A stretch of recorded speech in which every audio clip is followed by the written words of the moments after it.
नमस्कार दोस्तों, तो एक बार फिर से स्वागत है आप सभी का एचवीआर एक्टिविटी पॉइंट में। आशा करते हैं आप सभी लोग बढ़िया होंगे और आप लोगों की पढ़ाई अच्छी चल रही होगी। तो आज मैं नया टॉपिक लेके आए हैं एक और, जो बहुत ही इम्पोर्टेंट होने वाला है हमारा कक्षा 12 के लिए, जिसका नाम है पार्श्विक विस्थापन। पार्श्विक विस्थापन कांच के गुट के द्वारा प्रकाश का आवर्धन, जो कांच का गुटका होता है उसके द्वारा प्रकाश का आवर्धन और तथा पार्श्विक विस्थापन। तो हम लोग देखते हैं पार्श्विक विस्थापन क्या होता है कि किसी आयताकार कांच के गुटके पर जो आपतित प्रकाश की किरण होती है, किसी आयताकार कांच के गुटके पर जो प्रकाश की आपतित किरण होती है तथा निर्गत किरण की जो समांतर किरण होती है, उनके बीच की दूरी हमारी क्या कहलाती है? पार्श्विक विस्थापन। जो लाइन हमने पढ़ी है उसको हम लोग अब चित्र के माध्यम से समझेंगे। चित्र हम लोग बनाते हैं। तो चित्र सबसे पहले कांच का आयताकार गुटका, तो एक कांच का आयताकार गुटका बना लेंगे हम लोग। ये कांच का आयताकार गुटका है जिसमें नाम है A B C D और इस कांच की मोटाई लेनी है T, यानी कि इस कांच की मोटाई कितनी है? T। ठीक है, यहां तक क्लियर है। इसके बाद एक आपतित किरण जो है हमारी प्रकाश की आपतित किरण है। ठीक है, ये है हमारा वायु माध्यम, वायु से ये कांच में प्रवेश करेगी। ये कांच, ये पूरा कांच है, कांच से क्या जाएगी? फिर से वायु में चली जाएगी, कांच से फिर से वायु में चली जाएगी। ये हमारी आपतित किरण, ये जैसे ही वायु से कांच में प्रवेश करेगी तो अपने पथ से विचलित हो जाएगी। ये हमने प्रकाश के अपवर्तन में पढ़ा है। ठीक है, और जैसे ही कांच से फिर वायु में आएगी तो फिर विचलित होगी, अपने पथ से क्या हो जाएगी? विचलित हो जाएगी। ठीक है, यहाँ तक क्लियर है। अब जो हम लोग आपतित किरण जो हमारी आ रही है, अगर उसको समांतर किरण में सीधे आगे बढ़ा दिया जाए, आगे की ओर बढ़ा दिया जाए, तब हम लोग क्या देखते हैं कि जो हमारी आपतित किरण में कांच में अपवर्तित होकर अपने पथ से विचलित होकर और फिर वायु में आती है, तो ये जो निर्गत किरण है, जो प्रकाश की आपतित अपवर्तित किरण है, ये दोनों आपस में कैसे हो जाती हैं? समांतर हो जाती हैं। और जो इनके बीच की दूरी होती है वह क्या कहलाती है? हमारी क्या कहलाती है? पार्श्विक विस्थापन। इन दोनों किरणों के बीच में जो विस्थापन होता है वही हमारा क्या कहलाता है? पार्श्विक विस्थापन। अब जैसे इस किरण का नाम मान लें P, Q, R और S, यहाँ पर मान लेंगे T और U। ठीक है, यहाँ तक कोई दिक्कत तो नहीं है। आगे बढ़ेंगे, यहाँ पर एक अभिलंब खींचेंगे,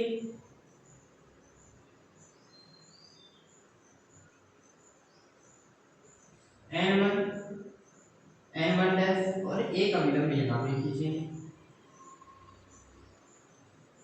N2 और N2 डैश।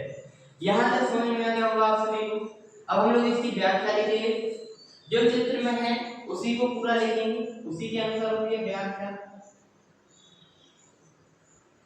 व्याख्या क्या है हमारी? जैसे माना कोई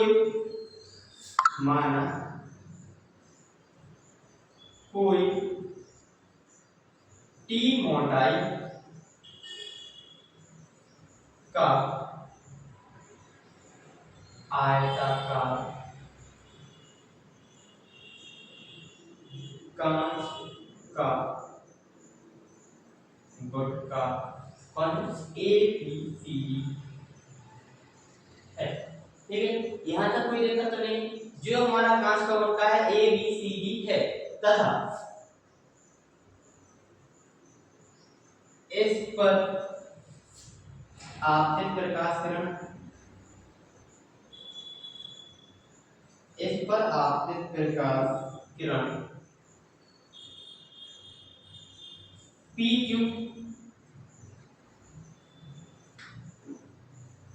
को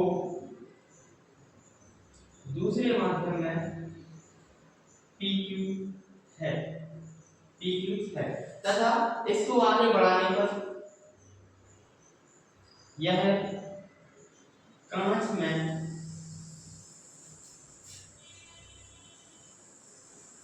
QR without में आगे बढ़ती है, क्यू आर दिशा में आगे बढ़ती है तथा उसके बाद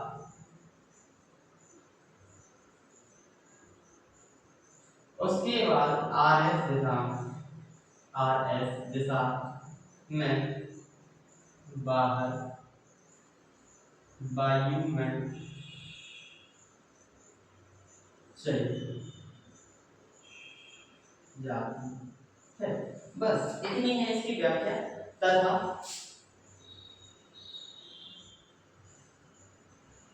आपतित प्रकाश किरण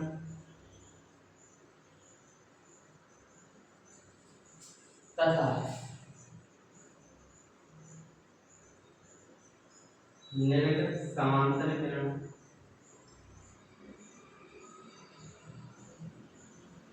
के बीच की दूरी आर टी यानी कि टी पारस्परिक विस्थापन है। ठीक है, यहाँ तक समझ में आ गया होगा क्या दिया गया है चित्र में। जो हमारे चित्र है, कोई टी मोटाई का हमें कांच का गुटका दिया गया है। कौन सा गुटका है? ए बी सी डी कांच का गुटका दिया गया है। इससे कोई प्रकाश की किरण आपतित होती है, पी क्यू दिशा में आपतित होती है।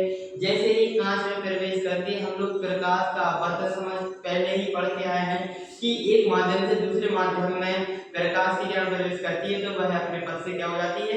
विचलित हो जाती है। इसी प्रकार ये वायु से कांच में प्रवेश करती है तो क्या होता है? अभिलंब की ओर झुक जाती है। तो ये अपने पथ से विचलित होकर अभिलंब की ओर झुक जाती है और जैसे ही कांच से फिर वायु में प्रवेश करती है तो वह अभिलंब से दूर हट जाती है। क्या हो जाती है? अभिलंब से दूर हट जाती है। तथा इसके बीच में ये कोण हमारा क्या है? आपतन कोण आई, अपवर्तन कोण आर। तो ये क्या हो जाएगा हमारा? आई माइनस आर, क्योंकि टोटल हमारा क्या है? ये पूरा का पूरा हमारा आई है। आई और आर ये बराबर है क्योंकि इसी के समांतर हम लोग इसको ले रहे हैं। ये हमारा क्या है? आर है। तो आई में से आर घटा देंगे तो ये वाला हमारा कोण आ जाएगा। ठीक है। तो अब हम लोग इसके आगे करते हैं हमारी डेरिवेशन शुरू। ठीक है, यहाँ तक आप लोग स्क्रीनशॉट ले लीजिए। ठीक है, आशा करते हैं आप लोगों ने स्क्रीनशॉट ले लिया होगा। आगे बढ़ते हैं।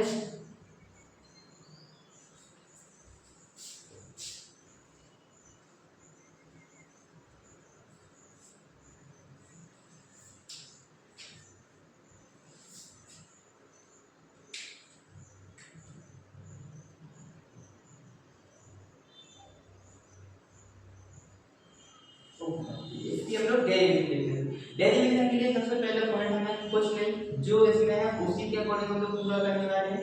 तो हम लोग बात करेंगे त्रिभुज, जो Q और R और N1 डैश। जो हमारा Q R और N1 डैश है, इस त्रिभुज की हम लोग बात करेंगे। इसको लेंगे हम लोग cos, और यहाँ पे हमारे पास कौन सा कोण है? R है। कौन सा कोण है? R है। तो cos R हम लोग मैथ में टेबल पढ़ के आए हैं कि साइन क्या होता है? लंब बटे कर्ण। cos क्या होता है? आधार बटे कर्ण। और tan क्या होता है? लंब बटे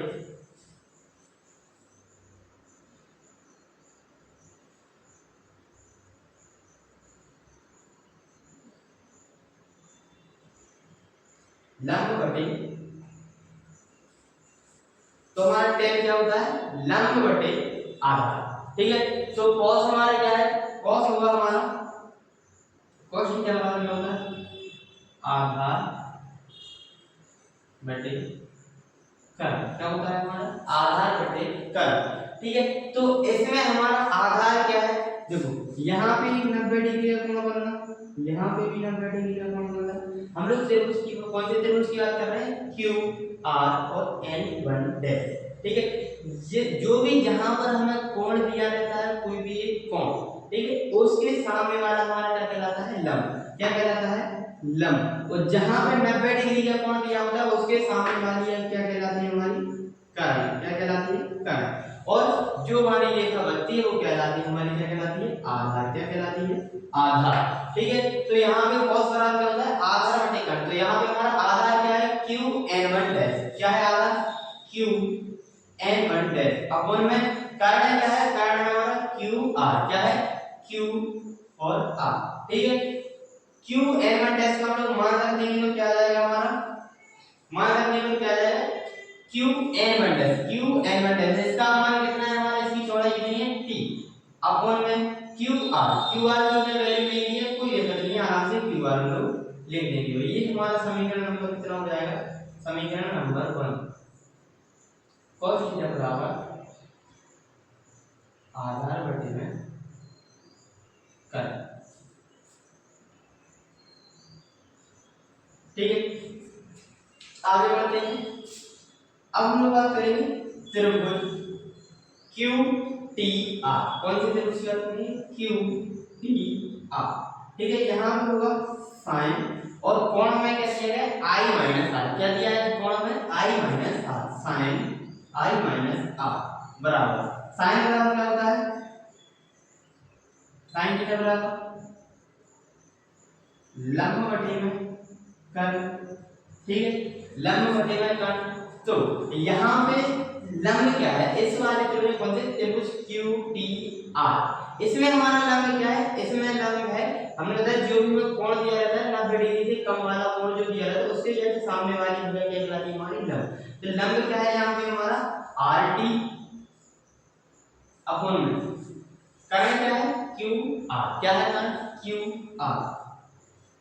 यहाँ पे मान रखिए RT की वैल्यू में दी गई है स्मॉल t अपॉन में QR। ये समीकरण नंबर हमारा बन जाएगा 2। यहाँ तक कोई दिक्कत तो नहीं है आशा करते हैं आप लोगों को कोई दिक्कत नहीं होगी। यहाँ तक सब आराम से समझ में आ गया होगा।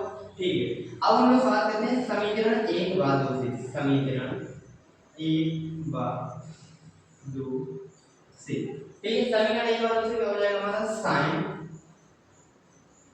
I माइनस R अपॉन में cos R बराबर क्या हो जाएगा sin I माइनस R। इसमें क्या दिया है d अपॉन में QR इनटू cos R की वैल्यू क्या दी QR अपॉन में t। ठीक है, QR आपस में कैंसिल आउट हो जाएंगे QR से QR कट जाएंगे। तो यहाँ पे हमारे पास क्या बचेगा sin I minus R upon में cos R is equal to d upon में t।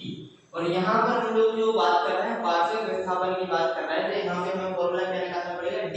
हमें वैल्यू चाहिए d की तो क्या हो जाएगा d बराबर t sin I minus R upon में cos R। ये फॉर्मूला हो जाएगा हमारे इसका पार्शियल विस्थापन का। क्या हो जाएगा पार्शियल विस्थापन का। ठीक है, ये जो फॉर्मूला हो जाएगा हमारा क्या हो जाएगा पार्शियल विस्थापन d बराबर t sin I minus R upon में cos R। ठीक है, t हमारा क्या होता है समय होता है I क्या होता है I क्या होता है I होता है हमारा आपतन कोण R क्या होता है अपवर्तन कोण। ठीक है, और R क्या होता है हमारा अपवर्तन कोण। ठीक है, और d क्या है हमारा पार्शियल विस्थापन। अब यहाँ पर एक कंडीशन अप्लाई होती है कि यदि जो हमारा आपतन कोण I है यदि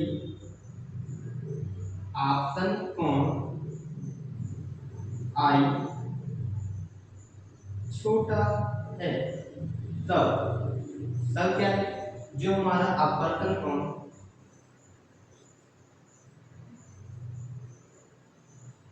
R तथा I माइनस R भी छोटे होंगे तब क्या होगा तब जो है sin I माइनस R जो sin I माइनस R है इसको हम क्या लिखते हैं इसको लिखेंगे I माइनस R। ठीक है, तो जो cos R है इसकी वैल्यू क्या हो जाएगी 1। क्या हो जाएगी 1। ठीक है, cos R की वैल्यू क्या हो जाएगी 1 और sin I माइनस R की वैल्यू क्या हो जाएगी I माइनस R। ठीक है, अब इस वाले फॉर्मूले में इन दोनों की वैल्यू रख देंगे तो क्या हो जाएगा d बराबर t तो ठीक है t और sin I माइनस R की जगह में क्या रखना है I minus R sin I minus R upon में क्या हो जाएगा 1, क्योंकि cos r की वैल्यू क्या है हमारी 1 है। ठीक है, तो इसको लिखने की जरूरत तो है नहीं है, मिटा दें इसको। ठीक है, मिटा देते हैं। ठीक है, क्या रहेगा हमारा d बराबर t i माइनस r। यहां तक कोई दिक्कत हो तो आप लोग वीडियो दोबारा देख लीजिए, क्योंकि यहां तक हमारे हिसाब से आपको समझ में आ गया होगा। ठीक है, इसके बाद हम लोग बात करते हैं स्नेल के नियम से। अब हम जानते हैं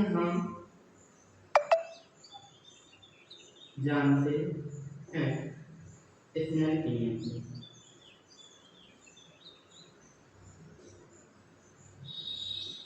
स्नेल का नियम क्या होता है, n बराबर साइन आई अपॉन में साइन आर। और जो हम लोग देख के आ रहे हैं यहाँ पे कि कोण आई और कोण आर बहुत छोटे हैं, तो इसके बराबर हम लोग डायरेक्ट लिखते हैं आई अपॉन में आर।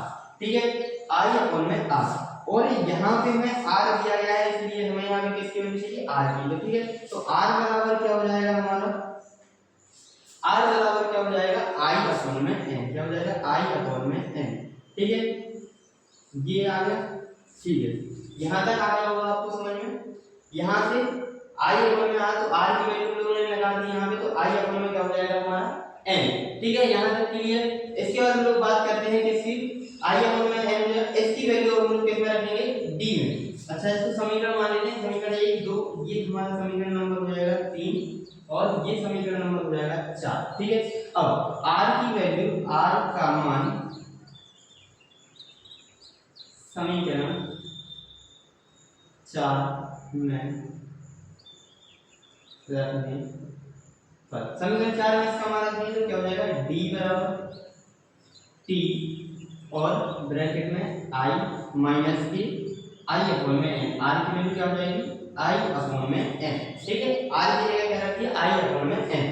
यहाँ पर भी आई है, यहाँ पर भी आई है, दोनों जगह है, तो हम लोग i को कॉमन ले लेंगे, t i और क्या बचेगा यहाँ पे i पूरा कॉमन आ जाएगा तो 1 बचेगा माइनस की 1 अपॉन में n। ठीक है, टी आई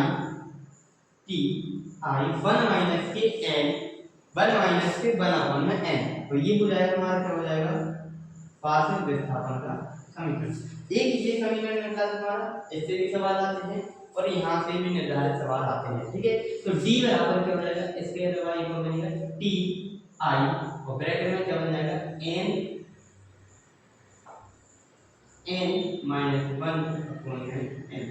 ये हो जाएगा हमारा पार्शियल विस्थापन का फॉर्मूला। तो यहाँ तक हम लोगों ने जो कांच की गुण के द्वारा प्रकाश का आवर्धन था तथा पार्शियल विस्थापन था, यहाँ तक हमने पूरा समझ लिया है। यहाँ तक एक बार हम लोग इसको फिर से रिवीजन करेंगे। पार्शियल विस्थापन क्या कहलाता है, जो किसी कांच के गुण के आपसे जो प्रकाश की किरण होती है तथा निर्गत समांतर, जो आपसे प्रकाश की किरण होती है तथा निर्गत समांतर प्रकाश की किरण की जो बीच की लंबवत दूरी, यानी बीच की लंबवत दूरी होती है, वो क्या कहलाती है, हमारी पार्शियल विस्थापन कहलाती है। इसके बाद हम लोगों ने डेरिवेशन शुरू की थी, इसके बारे में देखा था, इस चित्र के बारे में देखा था, उत्पत्ति शुरू की थी कि क्या होता है, ये कांच का आयताकार गुटका जिसकी मोटाई t है, उसमें क्या है प्रकाश की आपतित किरण pq दिशा में आगे बढ़ती है तो कांच में प्रवेश करती है, तो वह अपने पथ से विचलित हो जाती है तथा कांच से बाहर निकलने पर rs दिशा में निकल जाती है। ठीक है, pq को आगे की ओर बढ़ाने पर यह समांतर rs के समांतर किरण बन जाती है। ठीक है, और इसकी मोटाई t है। यहाँ तक हमने इसके चित्र के बारे में लिख लिया था, उसके बाद हमने पूरी डेरिवेशन सॉल्व की, इसका फॉर्मूले यानी कि इस फॉर्मूले का क्या किया, निगमन किया। तो बात करते हैं इसकी उत्पत्ति। तो सबसे पहले हमने बात की थी त्रिभुज कौन सी, QN1 डैश R से, QRN1 डैश से कौन से त्रिभुज की बात की थी, QRN1 डैश। ठीक है, इसमें हमने बात की थी cos R, क्या किसकी बात की थी, cos R। R क्यों भैया, क्योंकि यहाँ पे जो कोण बन रहा था वो कौन सा कोण बन रहा था हमारा, कोण R। कौन सा कोण बन रहा था, कोण R। ठीक है, कोण R cos R। ठीक है, cos R कौन सी के बराबर होता है, आधार बटे कर्ण क्या होता है, आधार बटे कर्ण।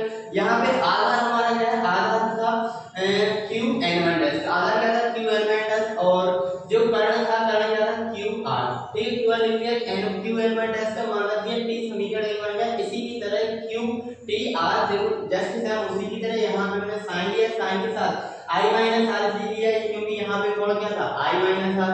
ठीक है, तो यहाँ पे क्या आ गया d अपॉन में QT QR। ठीक है, समीकरण 1 बार 2 से, समीकरण 1 बार 2 को sin I minus R upon में cos R बराबर है d, इसको Q QR से QR कट गया, यहाँ पे क्या आ गया D/T।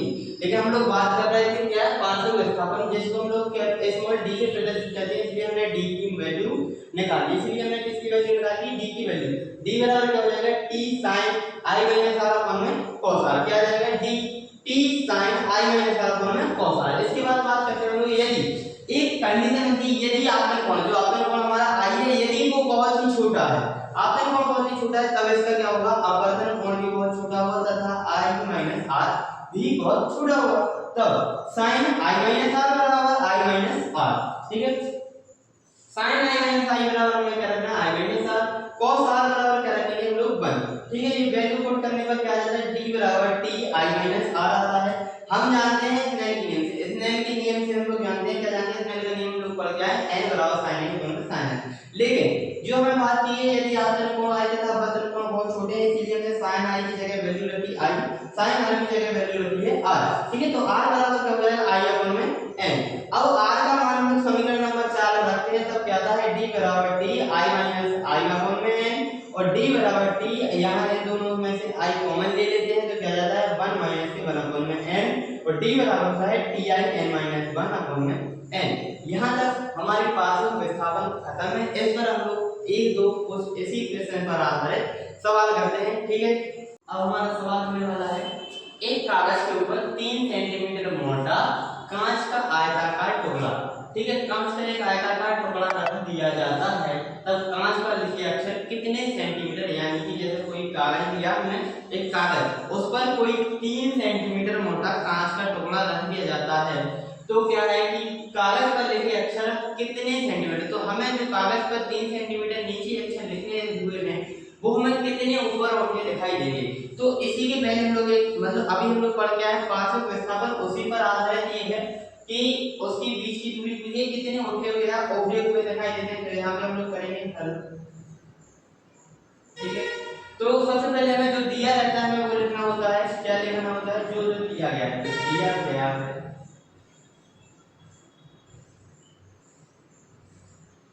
पहला क्या दिया है, कांच की मोटाई, यानी कि हमें मोटाई को हम लोग t से प्रदर्शित करते हैं, t दिया गया है 3 सेंटीमीटर, ठीक है, 3 सेंटीमीटर, और हमें दिया गया कांच का अपवर्तन, अपवर्तन को प्रदर्शित करते हैं n से 1.5, ठीक है।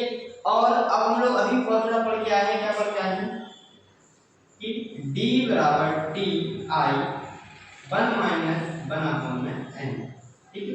फॉर्मूला हम लोग यही पढ़ के आए हैं 1 माइनस 1 अपॉन में n, ठीक है। अब आप लोग सोच रहे होंगे यहाँ पे मैं i तो दिया गया नहीं है, ठीक है, तो i को क्या करें, या फॉर्मूला डायरेक्ट कहीं पे डायरेक्ट ऐसा मिलता है t into 1 माइनस 1 अपॉन में n, तो यहाँ पर i क्यों नहीं है, क्योंकि जो भी हम लोग मानते हैं, जो जैसे हम लोग अगर इस पे हम लोग इसी को हम लोग पे मानते हैं, इसके ऊपर 3 सेंटीमीटर मोटा कागज रखते हैं, जो हम लोग इस पर देखते हैं वो बिल्कुल नाका मतलब सामने से इसकी ऊपर से देखते हैं, अगर ऐसे में देखेंगे तो ऊपर से देखते हैं, इसलिए आपतन कोण की हमें क्या नहीं होती है, जरूरत नहीं होती है, ठीक है। तो या तो अगर लिखें आपतन कोण i बराबर या तो 1 मान लेते हैं, ठीक है, नहीं तो देखने की जरूरत नहीं होती है, तो इसको छोड़ देंगे, ठीक है। सीधा फॉर्मूला लिखें d बराबर t 1 माइनस 1 अपॉन में n, तो d की वैल्यू हमें निकालनी है, और t की वैल्यू हमें दी गई है 3 into 1 माइनस, यानी कि 1 है माइनस की 1 अपॉन में n की वैल्यू कितनी है 1.5, ठीक है। यहां तक समझ में आ गया होगा, ओके। तो अब आगे बढ़ते हैं, d बराबर क्या हो जाएगा 3 into, इसका ऐसे ले लेंगे तो क्या हो जाएगा 1.5 into 1.5 माइनस के 1, ठीक है। यहां तक क्लियर। तो d बराबर क्या हो जाएगा हमारा 3 into, इसमें लिखा जाएगा यहां पे 0.5 अपॉन में 1.5, ठीक है, पॉइंट से पॉइंट कट जाएगा, 5 या 5 5 3 जा 15, d बराबर क्या हो जाएगा 3 into 1 अपॉन में 3 होती है, d कट जाएगा, तो d बराबर क्या हो जाएगा हमारा 1 सेंटीमीटर। जो हमें कांच का टुकड़ा रखा था, जो कागज के हमें कितने अक्षर ऊपर दिखाई देंगे, तो 1 सेंटीमीटर, यहाँ पे लिखेंगे हम लोग अतः कागज पर लिखे अक्षर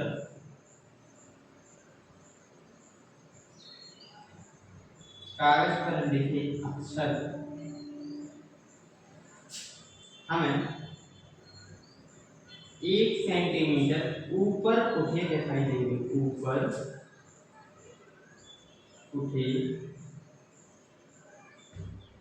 दिखाई देंगे। ठीक है, यहाँ तक हमारा सवाल हो गया। इसके बाद एक सवाल और है जो आप लोगों को करना है, करके लिए दे रहे हैं हम आपको। ठीक है, ज्यादा कुछ चेंज नहीं है, जस्ट सवाल से हमें थोड़ी केवल नंबर से करिए दे रहे।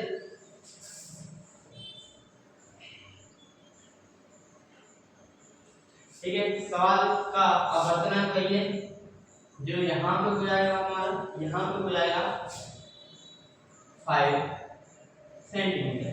ठीक है, ये वाला आपकी होमवर्क है। वीडियो आपको कैसी लगी, अच्छी लगी तो कमेंट, लाइक और चैनल को सब्सक्राइब जरूर करें। वीडियो को शेयर करना बिल्कुल भी ना भूलें। बाकी ऐसी ही वीडियो आप लोगों को मिलती रहेंगी समय पर। और आपके पूरा जो क्लास 12 का सिलेबस है वो हम लोग इसी HBR स्टडी पॉइंट चैनल पर कवर कराने वाले हैं, तो चैनल को सब्सक्राइब करना बिल्कुल ही ना भूलें। बाकी धन्यवाद।